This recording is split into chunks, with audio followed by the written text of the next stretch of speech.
Why all the dream jobs went extinct.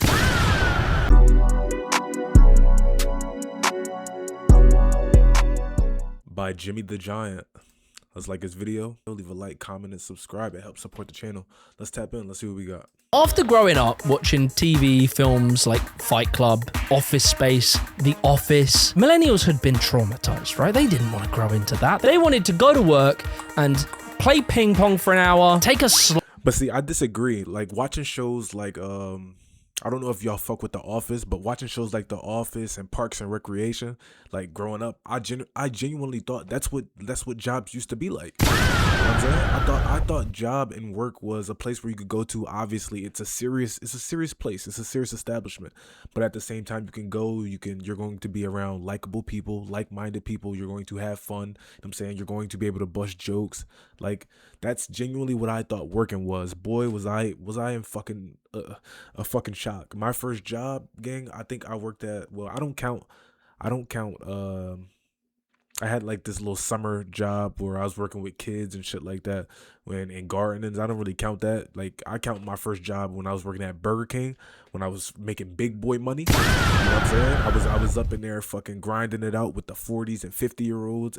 Yeah, like that was a fucking culture shock to me, because like it was nothing like The Office. It was nothing like Parks and Rec, gang. I hated everybody. I genuinely hated everybody, but I was happy as hell on every fucking payday, which is genuinely how it is. Like as a working adult, I don't want to say everybody dreads their job, but a lot of people don't like their work. A lot of people aren't really satisfied with the shit that they're doing. A lot of people are just literally working a job because that job gave them an interview and they hired them and they pay them every 2 weeks. Like genuinely, like I think that's why most people are working today. If you gave niggas an option to not work a job and they didn't need the money, they didn't, like I'm saying, you didn't have bills dependent on having a job, most niggas would stay the fuck home, or they would find something better to do, or they would probably find a job that they would actually enjoy. You know what I'm saying? slide down to the free food buffet, then get a massage from the office masseuse. Who wants to be an executive insurance liaison middle manager when you could be a hot boy YouTuber? Maybe you didn't want to be a media personality. Well, no problem. You could run a cool hip startup. For this generation, it really did feel like your childhood dream job was within grasp. But then something happened. You know, you'd get depressed, you'd get sad. You know, I'm miserable a lot of times. I have a mental breakdown every other week because I'm not gonna lie, gang, and maybe it's just me, but if you're somebody like a fucking KSI or a Mr. Beast, gang, you got too much money to be fucking depressed. And I'm not saying this to say that money cures all things. No, money is not the end all be all. Money is an asset depending on how you use it, but at the same time, Mr. Beast, you have the luxury to wake up at any fucking time you want. You can go to sleep at fucking 12 p.m. in the afternoon and wake up at 8 o'clock. You don't have to punch into a job. You don't have to work for people. You got people working for you. And yes, I think the nigga Mr. Beast is not just like, he's not a person anymore. This nigga's a business. This nigga's a brand. Like unfortunately, you got yourself so big to the point that that's how the world sees you. And maybe that's why he's depressed. Maybe that's why he's upset. Maybe some days he wakes up and he doesn't want to be Mr. Beast. He doesn't want to be the nigga that, oh, you're the guy from YouTube that, you know what I'm saying, you make niggas spend 100 days in a fucking grocery store. You know what I'm saying? Maybe he doesn't want to be that guy, but gang, at the same time, you work so hard to get to this point towards you built all these assets, you built all these connections, you've accomplished a lot. You're not the average person who's, you know what I'm saying, if they get fired from their fucking warehouse job tomorrow, they lose everything. You're not that person. So it's like, maybe you get upset, maybe you get sad, maybe you wish that you can be normal for a day, but depressed, gang, like, what are we talking about? I push myself so hard. The 6-day work week trend gains steam. The 996 culture may be taking root in the US. If you don't know what 996 is, that's when you work from 9 a.m. to 9 p.m. 6 days a week. It really felt we were so close to changing work. So what happened? Where did the dream jobs go? The anxiety you're talking about, and even like patches of depression, which is crazy because, like, bro, I look around in my life and I'm like, I'm not fucking depressed. On the topic of the video, when we're talking about dream jobs, I don't think I've ever had like a real, like if somebody was to ask me at any point in my life, they say, what do you want to be when you grow up? Like, what career do you want to choose? Gang, none of this shit. None of this, like, I just can't envision myself for the, like, waking up every day with the biggest smile on my face. Like, I'm happy that I'm alive, obviously, but it's like, I will never be happy to report to a job to make another nigga money that I will never see in my life. You know what I'm saying? Just never. Maybe it's just not in me. That's one of the reasons why I hated school, because I felt like school wasn't really teaching you shit that you needed to live. This shit was teaching you how to be obedient. It was teaching you how to be subservient. It was teaching you how to do things for the sake of another person. Like, we're doing this homework assignment and we're doing this classwork. We're doing these tests and these quizzes just for what? Ultimately, for what? If you was to ask a teacher that, they wouldn't even have a fucking answer. They send you to the principal. You know what I'm saying? They classify you as being a smartass or whatever, but that's just a sub-tangent. But a dream job, I've never had one. I don't have the passion or the urge to work for another person. I don't have the passion or the urge to work for a company, to make another company money that I'll never see. And even if I do see it, gang, it's not even 5% of the fraction. Like, the company that I work for now, we be having these fucking annual meetings like once a year, where the fucking the job boss come in and he brag about how proud he is of us employees because we made the shareholders billions of dollars. Gang, we made the shareholders billions of dollars. How much of that did I fucking pocket? What, 40,000 a year? 40 to 45, 48,000 a year. Like, we like see shit like that. Just genuinely, it gets me upset. But I try to look at the bigger picture.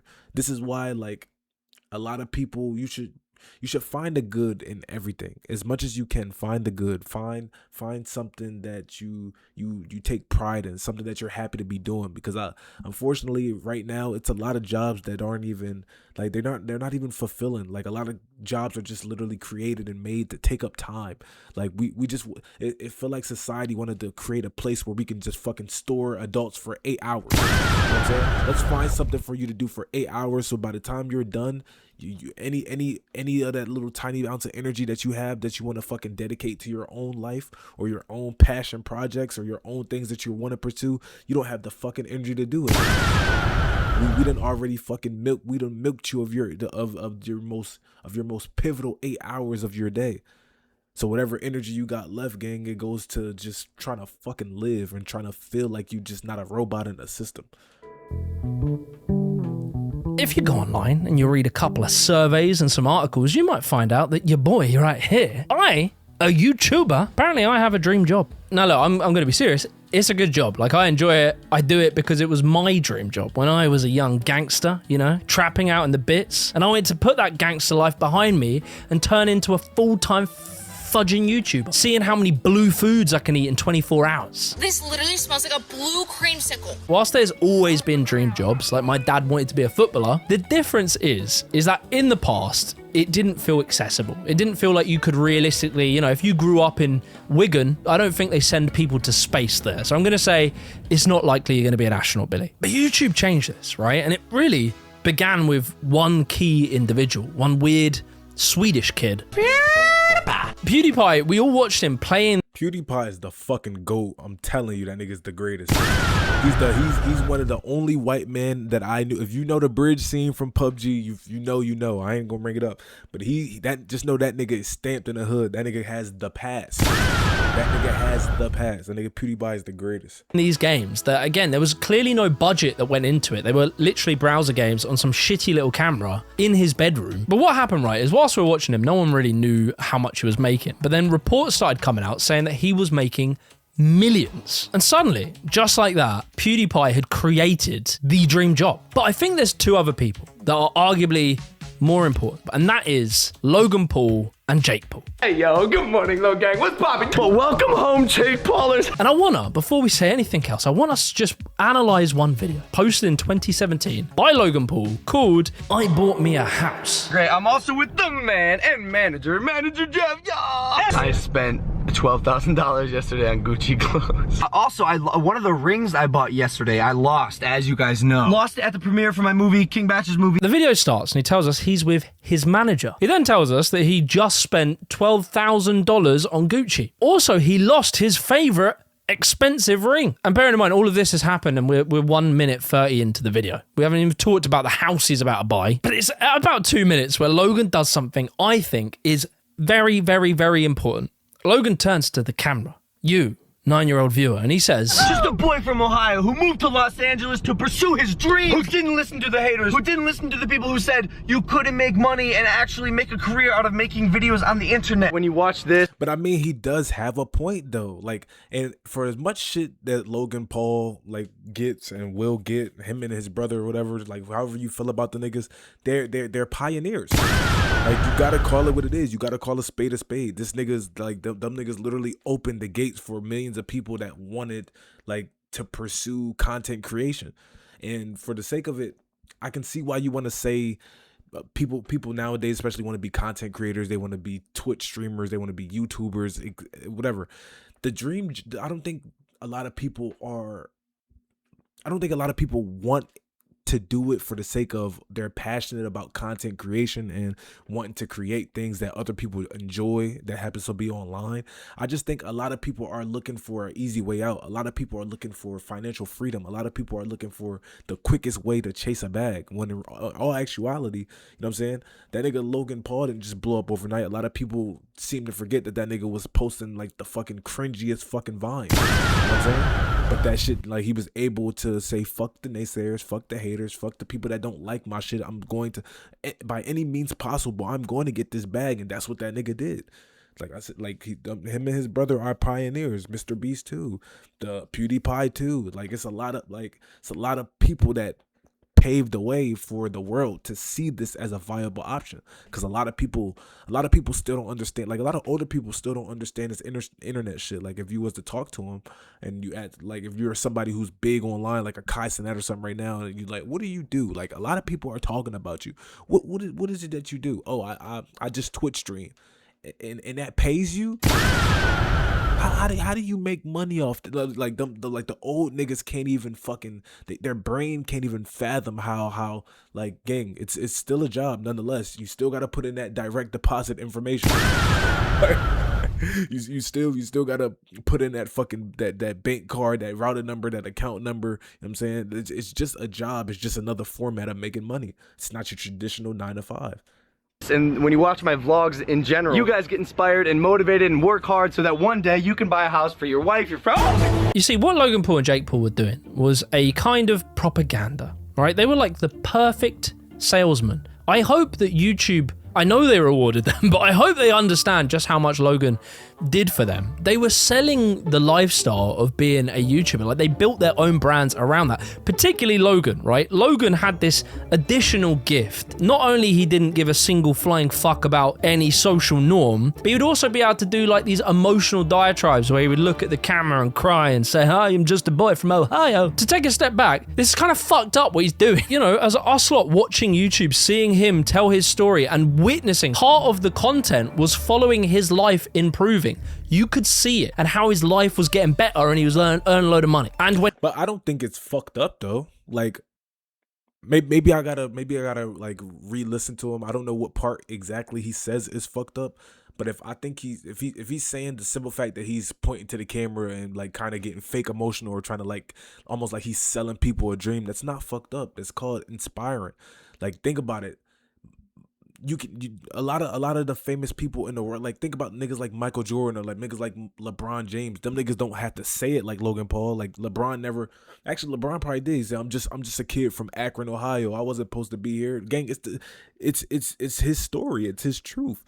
A lot of people who came from essentially nothing and made themselves into something, I feel as though they have every right to say, I'm just a small kid from such and such. Gang, when I make it big from this shit, I'm gonna be the first nigga to say, I'm just a kid from Camden, New Jersey. I was just a little kid from the hood, from the trenches. Like, that's your story. That's who you are. You can't say it's fucked up because the moment that you're not from that chapter of your life no more, the moment that you boss your life up and you changed, like, gang, that's you. That's your story. That's your beginning. It's not fucked up. And he's telling you can do it too. I think there's a sense that you might start believing him. I wanted it and I worked. Because you can, gang. This shit can happen to anybody. I don't understand this. Like, the nigga who we're literally reacting to, you made it, and I'm sure you weren't born with a silver spoon. If you were, but like you weren't just born with a fucking PC and a computer and fucking millions of followers. No, you worked and you grinded and you achieved something that, I'm saying, most people can't. They're trying, but they can't. Like, Worked hard and I believed in myself and I kept pushing and pushing and pushing to make that happen. Living a life of my dreams. If you believe in yourself, if you can expand your brain and think outside of the box, and you can do whatever the fuck you want, bro. Be a maverick, baby. And it's not just Logan, right? It was this whole wave of flex content creators, Rice Gum, Team 10, all of these lot. They were selling the lifestyle. They were propagandizing being a YouTuber. And the thing that really stands it out from in the past is how accessible it felt, because many of these guys and girls, they grew up doing things that we did. You would see a lot of the guys who were playing, they were gamers, and you would see them go from their parents' basement to becoming celebrities with mansions and their own gaming room. And oh my god, look how cool it is. They got Pokemon carpets and shit, LEDs. In the past, whilst everyone always, you know, aspiration was always sold to people, and people, you know, they liked the idea of getting rich and famous. Everyone knew that to become a celebrity, you need to move to LA, to Hollywood, you need to go to auditions, you need to get scouted. YouTube changed that completely. It broke down the wall, it democratized fame, and now a gold rush would begin. Half a million. Oh! 1 million subscribers! 1 million subscribers! Oh my god! Oh my god, I reached it! Oh my god! So, okay, so whilst this is all happening on the platforms, you're seeing these young people go from rags to riches, you have to also think about what was happening behind the scenes. The tech boom of the 2010s mirrors perfectly the story of these creators, right? It was the exact same thing. It was young people just like us. Oh my god, Mark Zuckerberg wears hoodies. And they were like nerdy weirdos that went and made trillion-dollar companies. You can see this passing of the torch from when you look at the top 10 companies from 1998 to 2025, right? Back then, it was all big oil. Y'all ever see a whole bunch of numbers like this just constantly move, like, and like I'll be watching some small YouTube videos, not small, like small channels, but like YouTube videos that be like 1 or 2 minutes long, and it's showing you, like, it could be like different things, like how humans spent their time back in the 1990s compared to 2026, and then like as the course of the video goes, the numbers is just fucking dwindling and like categories changing. That should just be so overstimulating to me, bro. Needs a matcha latte and goat yoga classes, right? In China, they started bringing in what was called 996s. So 9 a.m. to 9 p.m., 6 days a week, 70 hours of work. Like, this has kind of been somewhat outlawed in China, but enforcement is patchy. Let's say it like that. What is happening here, and I think this is really important for us to understand, and this is the obvious mechanism that you'll see time and time again, is the labor force. As more people poured in to want to do these jobs from all around the world, as technology enabled remote work, outsourcing globally, and Google kept advertising how cool their job was. You know, we're the best company to work on Earth. And so everyone wants to try and get into the tech sector. You have fuckloads of people training for it. Suddenly, that scarce, rare labor force in the early days, they're no longer that scarce. And where in the past you had to put a carrot on the stick, you had to do all the ping pong tables and shit. Now, if you need a fucking ping pong table, I'm sorry, mate. If someone is willing to do it cheaper, hungrier, and with less matcha latte, they become very attractive to the employer. And so the labor force loses its ability to negotiate with the capitalist, with the employer. The employer is now in the powerful position. They hold the cards. And AI just adds another pressure to all of this. AI is coming along and they're saying, well, we can automate lots of your jobs. Maybe we don't need to hire as many people, right? It just adds another tool where they can make the feeling of this workforce feel like the floor underneath them is not stable, that they need to be more competitive. They need to put more hours in. And so, yeah, but even with that though, that 996 shit is not the answer. Like, who the fuck genuinely wants to work from 9 a.m. to 9 p.m.? I already have, like, I have hatred for whoever the nigga that is that made the 9 to 5, you know what I'm saying? Whoever the nigga that said, this amount of production, it takes from fucking 8 o'clock to from 9 o'clock to 5 o'clock, and then we need to do that for 40 hours throughout the week. You know what I'm saying? That should be the bare minimum. Whoever fucking created that, I genuinely hate that nigga. Because why the fuck, like, why should working be a mandatory thing, especially that long? And then it's like a lot of people have jobs where they'll even say it like, gang, we could get this done in fucking 2 to 3 hours, and then we have 5 hours we're just here. You know what I'm saying?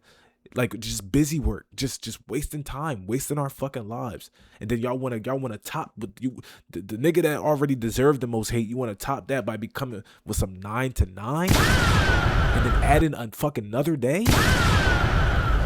I don't understand. Like, I genuinely don't understand like how it's like the world knows that the people are miserable. The people that are working these jobs are fucking miserable. And you know how you know how instead of making life easier and making life better for the everyday working person, we're gonna make it worse. We're gonna make you work fucking what, 3 hours longer in 1 extra day? Like, what are you saying to me right now? Like, the quality of life is like, I wouldn't even say it's slowly diminishing. It's been diminishing for a while. Like, and it's literally on display in front of everybody, and nobody's trying to do anything to make it better.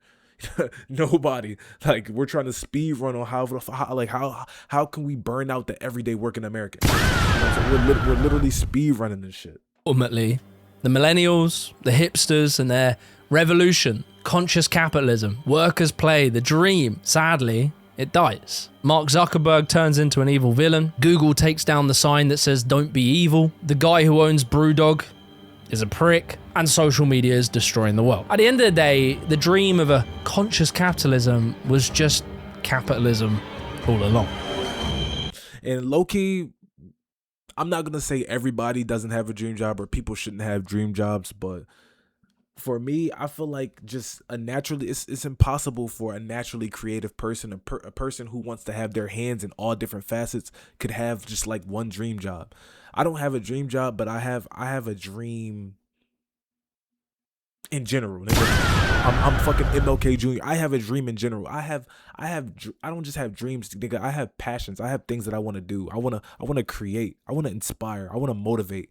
I don't want to punch into a job. You know what I'm saying? I feel like jobs are so fucking mundane, if I'm using that right. Jobs are so mundane. Jobs are so stale. They don't push you to be better. They don't push you to motivate other people. They don't push you to inspire people unless you like a fucking motivational speaker for a living or some shit. But it's like, jobs nowadays, especially like especially the entry level, like, you're not even giving entry level workers something to look forward to. You're just trying to fucking add another person and another cog to a wheel to fucking turn this bullshit of a society that we fucking created ourselves, that we genuinely need to change. Genuinely. It's your boy RushMoreRick. If you enjoyed the reaction video, leave a like, comment, and subscribe. I will see you at the next video.